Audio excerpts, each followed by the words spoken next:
আমি সাধারণত ৮,০০০ পাউন্ড ওজনের হাতকড়া পরতাম। মাস্টার শুধু লড়াইয়ের আগে এগুলো খোলার অনুমতি দিতেন, তবে আমি ভাবতাম এগুলোর ওজন মাত্র ৮ পাউন্ড। অথচ আমার পরিবারে মেয়েদের মার্শাল আর্ট শেখার নিষেধ ছিল। একদিন মা আমাকে পরীক্ষা করতে একটা বল ছুড়ে মারেন। আমি শক্ত হাতে সেটা লুফে নিই, আর তাতেই আমার দক্ষতা ফাঁস হয়ে যায়। দাদা আর বাবা এটা জেনে আমাকে ভীষণ বকাঝকা করেন। অপমানিত হয়ে রাগ মেটাতে আমি একটা পাথরের ফলক বেছে নিই। আমি শুধু হালকা টোকা দিয়েছিলাম, তাতেই আমার হাতের ছাপ সেখানে গভীরভাবে বসে যায়। দাদা আর বাবা তো অবাক। পাথরটা ছিল একটা পরীক্ষামূলক ফলক।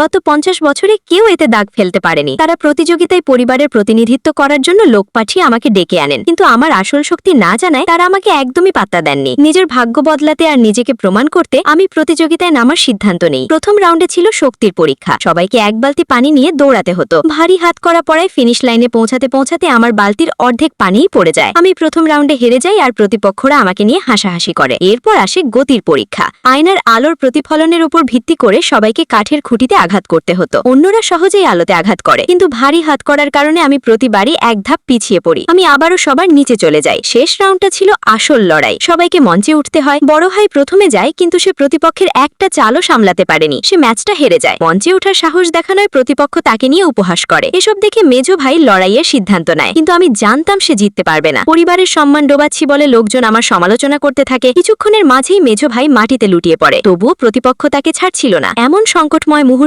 আমি ছুটে মঞ্চে উঠি।